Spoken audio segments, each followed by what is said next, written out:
नमस्कार। आज हम लोग पढ़ेंगे संविधान का अनुच्छेद 4, क्योंकि जब हम लोग भाग 1 पढ़ रहे थे, भाग 1 में ही कहा गया कि संघ एवं इसका राज्य क्षेत्र, यानी पहले बताया गया है, राज्यों के बारे में ही बताया गया है। तो हम लोग उसमें अनुच्छेद 1 पढ़ रहे थे, इसमें कहा गया कि भारत राज्यों का संघ है, राज्यों के बारे में बताया गया। इसमें कहा गया कि राज्य कितने प्रकार के हो सकते हैं, फिर इसमें खाली स्थान भी छोड़ा गया था। फिर इसके बाद जो अनुच्छेद 2 आता है, अनुच्छेद 2 में कहा गया था जो संसद होगी किसी विदेशी राज्य को भारत में मिला सकती है। फिर जो अनुच्छेद 3 है, अनुच्छेद 3 में यही कहा गया था कि भारत जो संसद जो होगी, जो भारत की जो संसद होगी, किसी भी राज्य का नाम में परिवर्तन कर सकती है, सीमा में परिवर्तन कर सकती है, क्षेत्र में मानी सीमा यानी क्षेत्र में परिवर्तन कर सकती है, जिसके लिए कोई बाध्य यानी आप उस पर क्लेम नहीं कर सकते। राज्य ऐसा नहीं है कि किसी राज्य उत्तर प्रदेश है, आज चाहे केंद्र सरकार तो उत्तर प्रदेश में 4 राज्य बना सकती है, इसके लिए आप रोक नहीं सकते। और ऐसा नहीं है कि अगर वो चेंज करेगी तो आप उसको मना कर सकते। जैसे छत्तीसगढ़ किया गया था, झारखंड किया गया था, उत्तर प्रदेश उत्तराखंड को किया गया था, तो कहाँ हुआ? सन 2000 में किया गया था। और इससे पहले जब बीजेपी सरकार में आने वाली थी, इससे पहले 2014 में किया गया था, तेलंगाना आंध्र प्रदेश से तेलंगाना को अलग कर दिया गया। तो ऐसे कर सकते हैं आप, इसके लिए बात है, मतलब ऐसा कुछ नहीं है कि आप उसको रोक सकते हैं, क्लेम करते। राज्य कुछ भी नहीं कर सकते चाह के भी। कारण है कि जो हमारे यहाँ केंद्रीकृत व्यवस्था बनाई गई थी और एकल संविधान की व्यवस्था बनाई गई थी, क्योंकि हम जब पढ़ते हैं संविधान तो अमेरिका से भले हम लोग लिए हैं व्यवस्था, बहुत सारी व्यवस्थाएं हैं जो हम लोग अमेरिका से लिए हैं, लेकिन कारण है कि जो अमेरिका की जो न्यायपालिका अलग है, कार्यपालिका अलग है, यानी राज्य की न्यायपालिका अलग फैसला देती है, अलग स्टेट की अलग देती है। हर राज्य का संविधान अपना है, झंडा अलग है, नागरिकता का भी प्रावधान अलग अलग है, हर राज्य की अपनी अपनी नागरिकता होती है। लेकिन भारत में ऐसा नहीं है। भारत में निवास होता है, वो भी निवास का 2 तरीका होता है, क्योंकि भारत में एक टेम्पररी मतलब निवास होता है और एक परमानेंट निवास होता है। जैसे कोई भी व्यक्ति किसी स्थान पर अगर नौकरी कर रहा है 5 साल 10 साल से 15 साल से, तो वहाँ पे उसका टेम्पररी निवास बनाया जा सकता है, लेकिन उसका परमानेंट निवास जो होता है एक ही होता है। लेकिन नागरिकता 2 नहीं होती। निवास भले 2 हो जाता है कहीं कहीं का, लेकिन भारत की जो नागरिकता एक ही है, एकल नागरिकता है। लेकिन अमेरिका में ऐसा नहीं है, वहाँ की हर व्यवस्थाएं भारत से अलग है, क्योंकि वो लोग पढ़े लिखे हैं तो वहाँ की व्यवस्थाएं अलग हैं। अब अनुच्छेद जो 3 देख लिया, अनुच्छेद जो 4 है, अनुच्छेद 4 ये कहता है कि 2 और 3, जो अनुच्छेद 2 और 3 है, इसमें जब संशोधन जो किया जाएगा इसको संविधान संशोधन से बाहर रखा जाएगा। यानी क्या कह रहा है, पहली अनुसूची से 2 और 3 में अनुच्छेद 4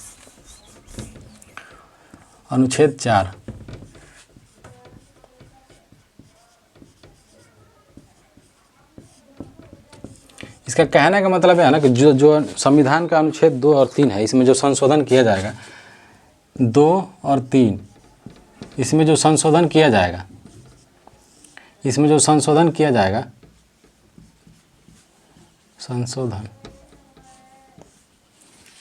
किया जाएगा, उसको संविधान संशोधन नहीं माना जाएगा। अनुच्छेद 368 में नहीं रखा जाएगा, किया जाएगा, उसको 368 से बाहर रखा जाएगा। क्यों कह रहा है? इसलिए कह रहा है, देखिए जो संविधान में जो 368 का जो प्रावधान किया गया, यानी संविधान संशोधन की प्रक्रिया का जो प्रावधान है, अनुच्छेद 368 में बताया गया है।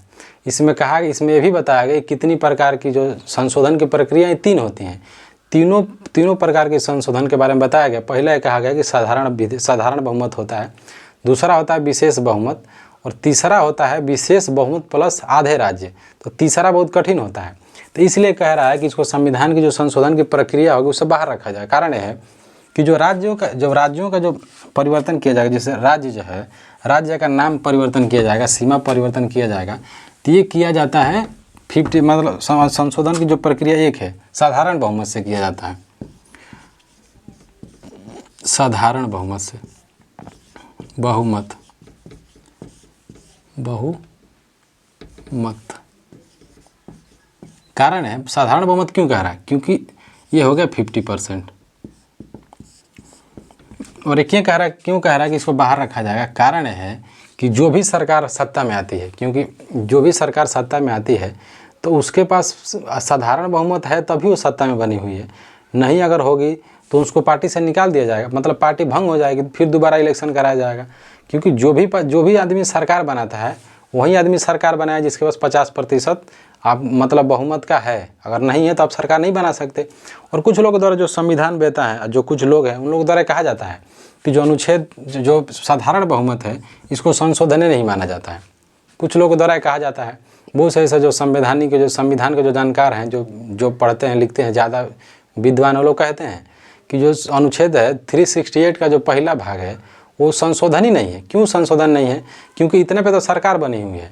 अगर इसमें भी आपको सिफारिश करना पड़े, इसका मतलब आपको बहुमत खोना पड़ेगा। बहुमत खोएंगे उसके बाद सरकार है तो भंग हो जाएगी, तो दोबारा इलेक्शन कराना पड़ेगा। तो इसलिए इसको कहा गया इसमें 4 में कि ये संविधान संशोधन नहीं माना जाएगा। फिर ये कह रहा है, अब हम लोग देखते हैं राज्यों के पुनर्गठन के बारे में, क्योंकि जब राज्य था तो राज्यों को 4 भागों में बांटा गया था, क ख ग में। क्योंकि पहले जो राज्य की परिकल्पना की गई थी ऐसे नहीं किया गया था। राज्य को 4 भाग में बांटा गया था, 4 भागों में क ख ग घ, क ख ग करके बांटा गया था, ABCD में बांटा गया था। तो पहला जो ए में बांटा गया था, क में, जो क में बांटा गया था वो देखते हैं। पहले 4 भागों में बांटा गया था, क ख ग में। भाग क में क, जहाँ पे ब्रिटिश राज्य करते थे, यानी ब्रिटिशों का राज्य चलता था, जहाँ ब्रिटिश गवर्नर का शासन रहता था। ब्रिटिश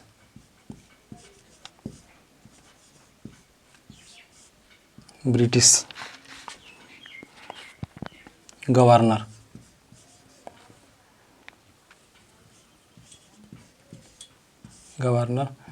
का शासन। अब ख देखते हैं। ये देसी रियासतें यहाँ पे थी, देसी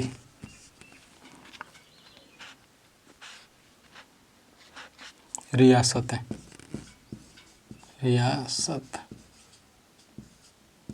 देसी रियासतें।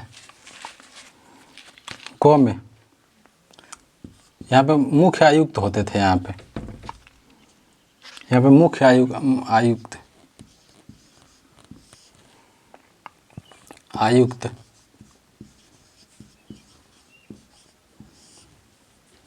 घ,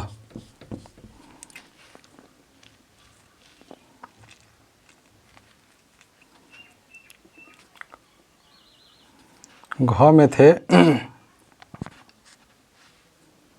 घ में रखा गया था अंडमान निकोबार जो क्षेत्र था उसको रखा गया था।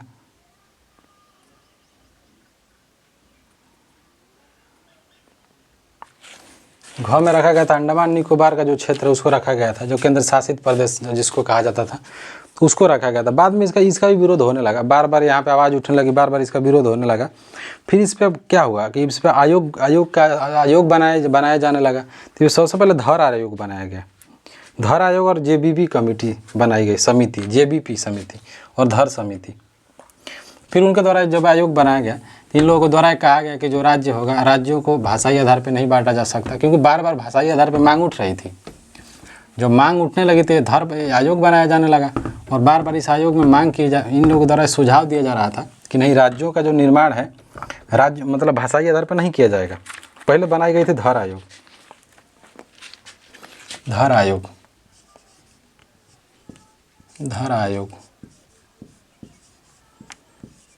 धर आयोग बनाया गया। इन्होंने कहा कि नहीं, भाषाई आधार पर नहीं बनेगा। फिर JBP बनाई गई थी,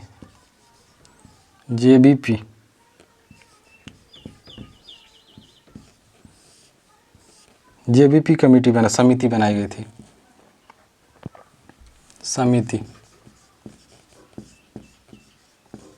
इन्होंने भी माना कर दिया, इनके द्वारा भी कहा गया कि नहीं, भाषाई आधार पर राज्यों का निर्माण नहीं होगा। फिर बात बढ़ने लगी, जब बात बढ़ने लगा तो 1953 में क्या होता है कि एक व्यक्ति होते हैं, एक कांग्रेस के नेता थे, यानी जब आज़ाद देश हो रहा था, इनका नाम है पेट्टू श्रीरामुलु। ये 56 दिन के भूख हड़ताल पे बैठ जाते हैं, 56 दिन भूख हड़ताल पे बैठ गए। इसके द्वारा इनकी मृत्यु हो जाती है। जब इनकी मृत्यु हो जाती है तो आंध्र प्रदेश जो था, आंध्र प्रदेश का निर्माण तेलुगु भाषा के आधार पे मद्रास से इनको अलग किया गया और भाषाई आधार पे बनाया गया था। फिर इनका एक कहना था कि जो मद्रासी लोग हैं, हम लोग पर बार बार जब अपनी भाषा है तो वो बार बार थोप रहे हैं, इसके आधार पर आंध्र प्रदेश का निर्माण किया गया। और पेट्टू श्रीरामुलु जो होते हैं मर जाते हैं। फिर जब बार बार जब जब इनकी मांग को पूरा किया गया 1953 में जब इनकी मांग को पूरा किया गया, बार बार हर राज्यों से मांग उठने लगी कि भाषाई आधार पर बनाया जाए, भाषाई आधार पर राज्यों का निर्माण कराया जाए। फिर इसमें एक आते हैं जज साहब थे, जिनका नाम था सर सैयद फजल अली। फजल अली जो थे सुप्रीम कोर्ट के जज थे, क्योंकि जो आज भी अगर कोई सरकार को सलाह लेना होता है, क्योंकि अनुच्छेद 143 में कहा गया है, मतलब सुझाव दे सकते हैं, न्यायपालिका से ये सुझाव ले सकते हैं, लेकिन इसमें भी कहा गया कि बाध्य नहीं है। तो इसमें कहा गया कि जो फजल अली थे, सर सैयद जिनका नाम था फजल अली, सुप्रीम कोर्ट के जज थे, और सरकार हमेशा संवैधानिक पद पे जो बैठे हुए सर्वोच्च लोग होते हैं उन लोगों से सलाह लेती है। तो इनके एक कमेटी बनाई गई, जज साहब थे। 1953 में एक कमेटी बनाई जाती है, 53 में, और इनमें 3 लोग होते हैं, इनमें 3 सदस्य थे। फजल अली जिनका नाम था, फजल अली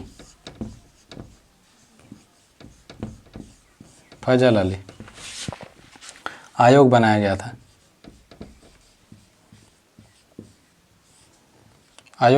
था, फिर इनके द्वारा कहा गया कि हाँ ठीक है, कोई बात नहीं, भाषाई आधार पर राज्यों का निर्माण कराना चाहिए, कोई दिक्कत नहीं, लेकिन ऐसा ना हो कि महाराष्ट्र में मराठी रहेगा, गुजरात में गुजराती रहेगा।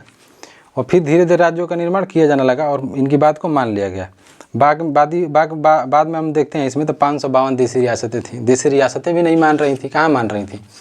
तो इसमें क्या होता है, इसमें जो मुख्य 552 थी तो कुछ भारत में विलय कर लेती हैं, 3 नहीं मानते हैं। 3 में क्या होता है कि एक तो होते हैं जूनागढ़ के होते हैं, जूनागढ़ नहीं मानते हैं तो उनको जनमत संग्रह से मना लिया जाता है।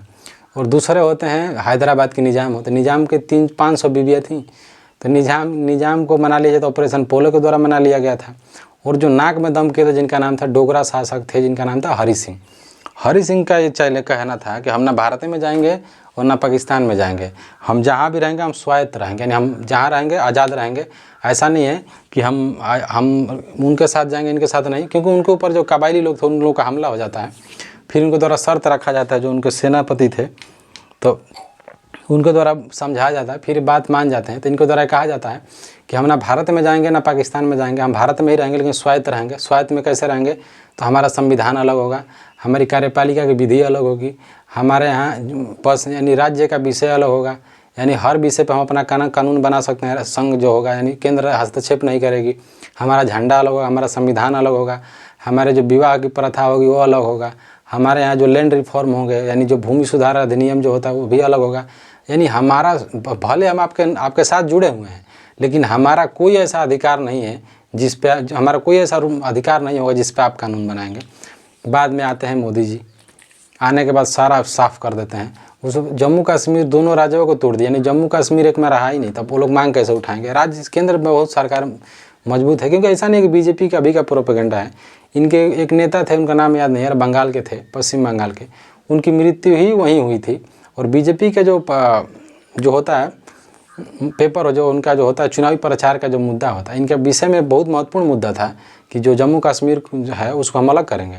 अलग किया गया, जब बीजेपी में केंद्र में आते हैं मोदी जी, उनको द्वारा अलग कर दिया गया है।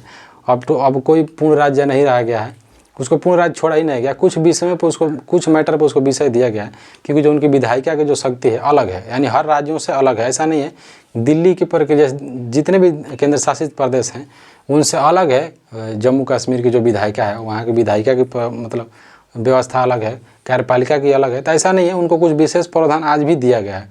370 था, 370 को अब केंद्र सरकार के द्वारा हटा दिया गया है। अब हम लोग देखेंगे संविधान का भाग 2 नागरिकता के बारे में कल।